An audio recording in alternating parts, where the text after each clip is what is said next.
Welcome to Zephyr Yoga Inspiration. I offer these podcasts for free, and your support really does make a difference and is appreciated. To make a donation, please click the link in the episode description or visit zephyryoga.com.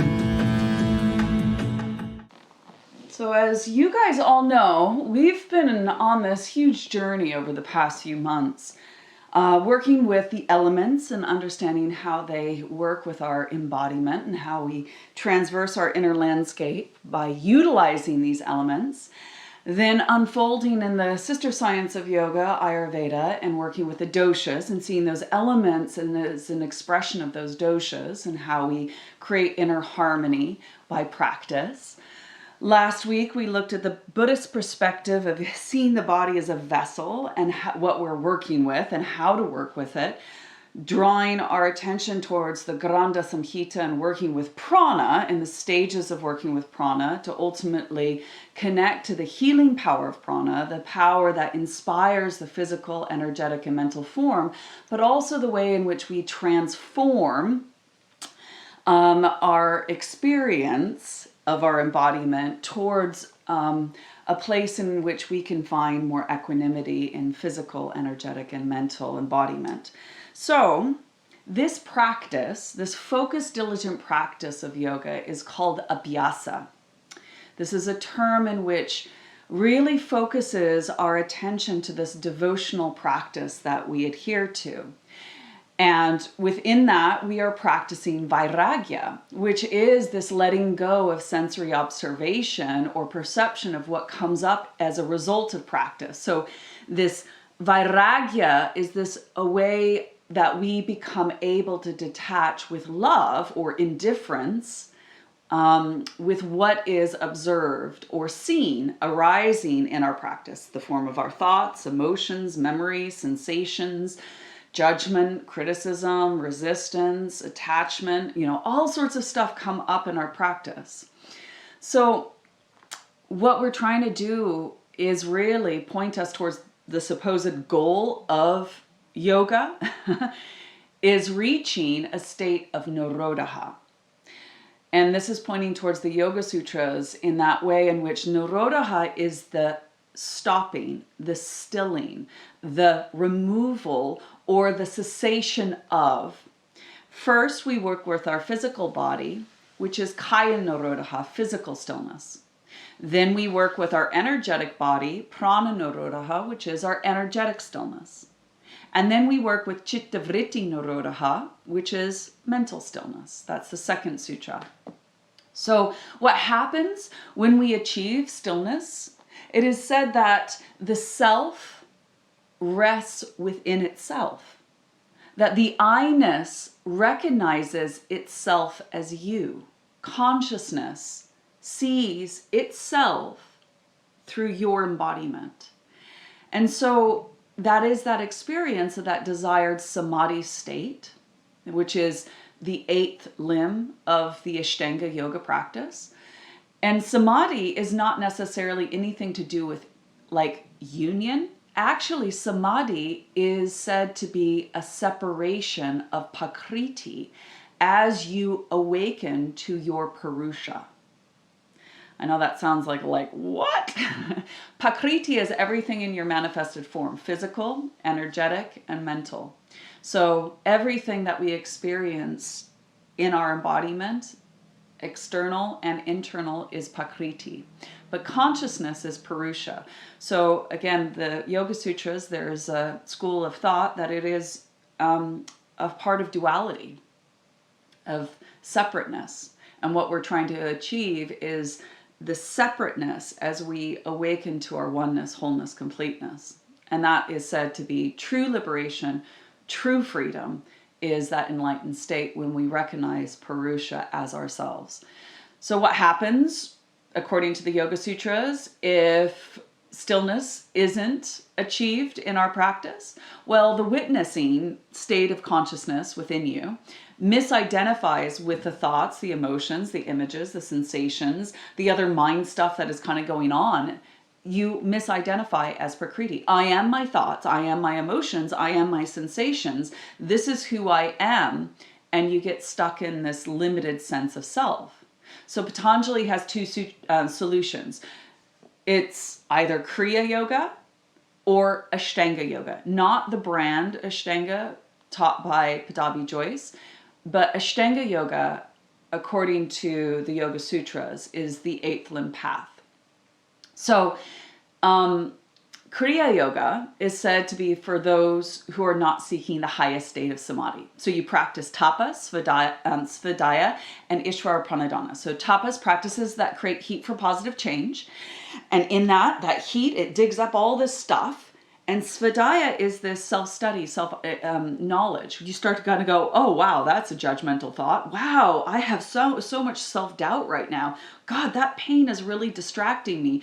I don't want to feel that. I'm afraid. And all of a sudden you start to notice and become more self-aware. The Isvara Pranidhana is that ability to surrender to the Godhead of your own understanding. So this is just whether you believe in nothingness, nothingness, illuminated emptiness, or whether you believe in fullness, grace, divinity, or God. Whatever that is, you practice that art of surrendering, of letting go, in that way in which we create heat, we self-understand, and we let go. So that's Kriya Yoga. Ashtanga Yoga is said to be for those who are seeking full liberation from suffering of existence. Now, that means that you're practicing Yamas, Niyamas, Asana, Pranayama, Pratyahara, Dharana, Dhyana, and then Samadhi. And in that, it is said to be fully liberated, in which you will not be subjected to the samsara of birth, life, and death any longer. That you fully liberate, your soul liberates, your consciousness liberates, and you'll never be reborn again. And so you don't have to be subjected to any more pain and suffering. So, I feel like in my lifetime, I'm doing Kriya Yoga because I still like drinking wine. I still like having sex with my husband. I still have a very lived house dweller experience. I am not a renunciant. I am not trying to get somewhere in which I feel like I'm going to attain enlightenment. I want to just have a full, enriched life. So maybe Kriya Yoga is for me. But I like studying Ashtanga, the 8 limbs, as well. And you'll notice in this practice, we will be studying that. So either way, the purpose of practice, Abhyasa, this focused, diligent practice, is to minimize the kleshas. These are mental, emotional afflictions that are said to be at the root cause of why we suffer and why we are subjected to ongoing karmic action and reaction. So why we are still learning the same thing over and over again, because we have that human disease of forgetfulness, and we wake up and we're like, why do I still feel like shit? I did yoga yesterday. Why do I still feel like this? And it's just because the kleshas, and it's a remission on a daily basis, contingent upon how devoted you are to practice, how devoted you are to start to develop this witnessing state of awareness, viveka, this discernment to recognize your own stuff that comes up. And we clear the slate. We clear the mental, we clear the energetic, and we clear the physical as a result to practice. So we can be in touch with more of our wisdom body to be able to skillfully navigate our life. So these 5 kleshas are, the first one's avidya, which is ignorance. Misapprehension, misunderstanding, our confusion of life, not being able to see clearly or see into the truth. Then ashmita, which is egotism, thinking more or less of who you actually are, getting stuck in the smallness of self, that I am my down, depressive thoughts, or I am my sorrowful, painful vulnerability, and, I am my aches and pains. That sense of that ego that gets stuck in what I am. This is who I am. Yeah. Then the third thing is, or the third klesha, is raga, which is our addictive craving, yearning, and chasing more pleasurable things. Like, what am I going to eat after practice? I like Zephyr's green trousers. I wonder if I can go shopping afterwards. Or, I could be doing Instagram right now better than looking at my kleshas. I'm bored. So I might look at my phone right now. So there is this sense of constantly craving and trying to find more pleasurable things.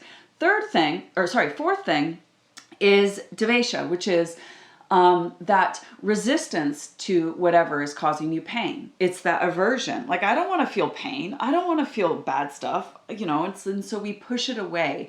And so we run away from it. The last thing is abhinivesha, which is the fear of loss, change, and death. We all have that. We don't want life to change. I don't want to lose my job. I don't want to lose my house. I don't want to lose my relationship. I don't want to lose a family member. I don't want my life to change. It's fine. I know what it's like right now. But when change happens, all of a sudden fear comes in, and that fear rattles us. And then we go into that cycle of ignorance, of egotism, of constantly chasing something more pleasurable and avoiding pain. And we get looped into this cycle over and over again.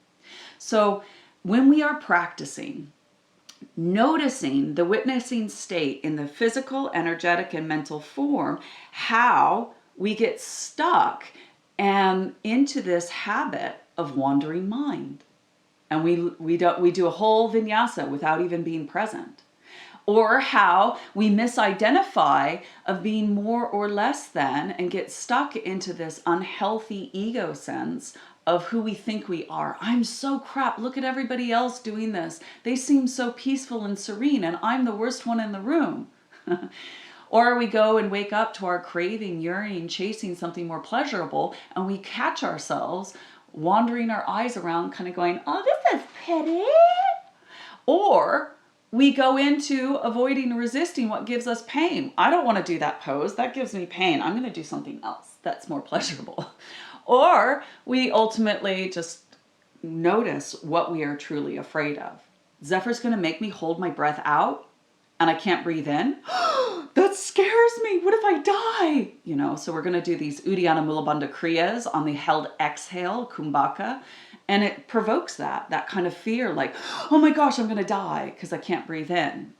And noticing that, this is where we become more skillful at being these yogis, is because as we focus on what comes up in our practice, we start to focus on that Nirodha, trying to observe why we constantly are shifting, moving, why we are fidgeting, why we are trembling, why do we itch, why do we just wander our mind around, why are we finding it difficult just to rest in stillness? And when we are still, we become face to face with our own humanity. And in that, there is a lot of heat. And there is an opportunity to bravely face what is being mirrored back at you. And so what we're trying to do is clear the lens of our perception so we can really start to see what is asking us to wake up, what is asking for our attention, what is asking to be seen, heard, and felt. In a cathartic way, we use this breath-centric practice to wash, clean, and clear so we can abide in the self as the self, that we can recognize that I-ness that is seeking to know exactly who it is, what it is, where it is, and what it's all about, the truth within it, that we can abide in the self as the self, that ultimate goal of why we're practicing. So what we're going to try to do is move our body in such a way where then at times we can actually create that physical kaya, that energetic prana, and that mental chitta vritti, that nirodha, that stillness. And it will be provocative. If you would like to continue to practice, find out more information about the topics discussed, or to donate to this podcast, please visit zephyryoga.com or follow the link in the episode description. I thank you.